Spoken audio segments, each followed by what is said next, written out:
Yo, bonjour à tous et à toutes et bienvenue pour ce deuxième épisode des concours blancs. Alors aujourd'hui on a passé l'histoire géo de 8 heures à midi, c'était un peu long. Et du coup j'ai les deux sujets devant moi. Je vais vous les lire, mais du coup je pourrais pas regarder la caméra.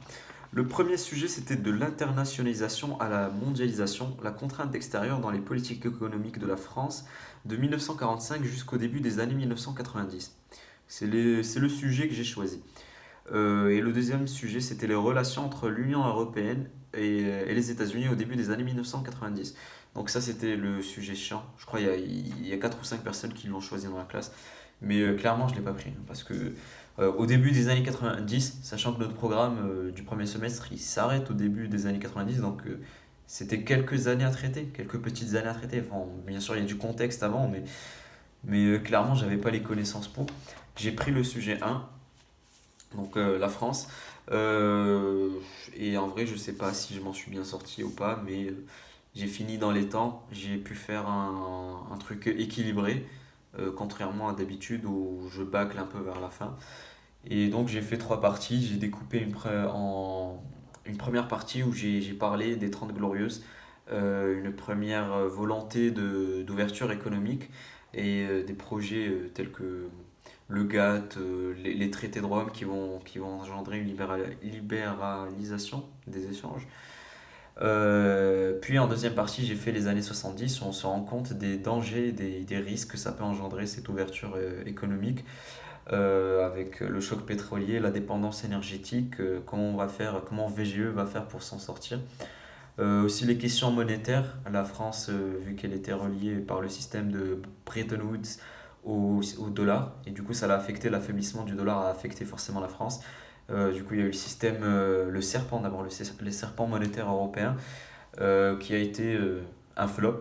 Du coup VG en est sorti. Après la France s'est rattachée au système monétaire européen avec le Deutsche Mark en 79, ça je suis pas sûr de la date. Mais bref, voilà, du coup, il y a toujours les questions monétaires qui reviennent. Et troisième partie, j'ai fait des années 1983. C'est quand on va changer de gouvernement et ils vont passer de Mauroy à Fabius. Je suis pas sûr que c'est Fabius, j'ai pas dit le blaze parce que j'étais pas sûr.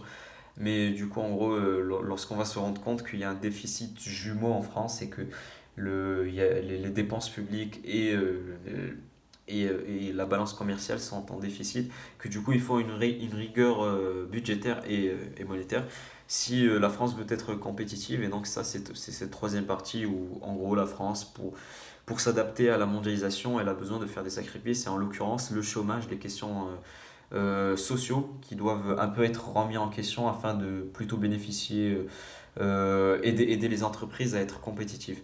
Donc voilà, ça c'était ce que j'ai fait. Je vous ai pas dit la problématique. La problématique que j'ai fait, c'est est-ce que la France a toujours su s'adapter aux dynamiques d'une ouverture économique et quelles sont les politiques économiques adoptées. Et donc c'est pour ça que j'ai fait ce plan chronologique où j'ai montré quand la première phase, grosso modo, elle a su s'adapter. Il y a eu toujours eu des plans, des régulations conjoncturelles suite aux crises, la crise de Suez, tout ça. La France a su s'en sortir à chaque fois, mais les années 70, c'est là où ça a été un peu plus délicat. Il y a des questions qui n'ont pas été réglées, comme le chômage, ce genre de truc. La désindustrialisation, elle n'a pas été réglée. Et puis les années 80, c'est là où la France s'est rendu compte qu'il y avait un petit sacrifice à faire. Donc voilà, je sais pas si j'ai bien passé ou pas, je pourrais pas vous dire là maintenant. On attendra d'avoir la copie, mais en tout cas, j'ai pas de choc, j'ai pas paniqué pendant les vagues comme je panique d'habitude. D'habitude, il y a des moments où je suis comme ça, je regarde ma copie et je dis bon, bah vivement que ça se finisse parce que genre, je trouve plus rien à dire, alors que là c'est bon, j'ai écrit pendant les 4 heures, j'ai même fini 10 minutes à l'avance. Donc ça allait.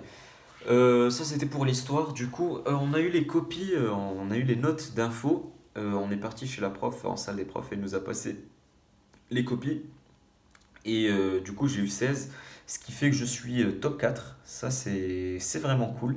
Je m'y attendais pas, honnêtement, pour vous le dire. Moi, je vous avais dit que j'avais foiré, c'était va. Et bah, il s'est avéré que j'ai moins foiré que les autres, tout simplement.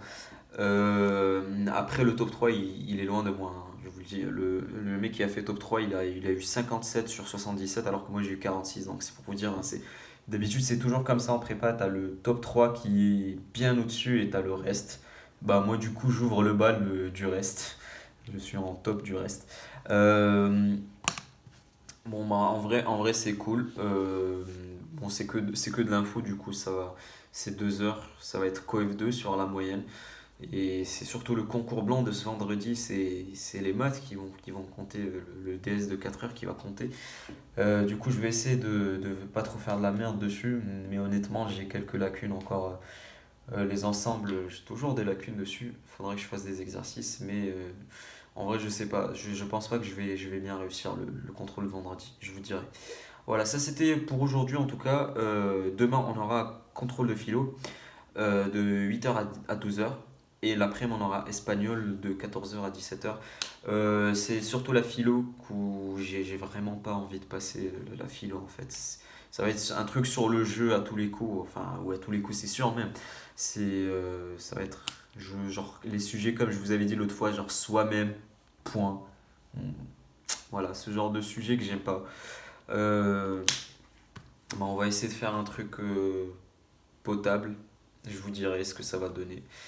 Et bref, voilà, ça c'était tout pour aujourd'hui, pour ce deuxième jour des concours blancs. Et moi je vous dis, travaille bien et à demain.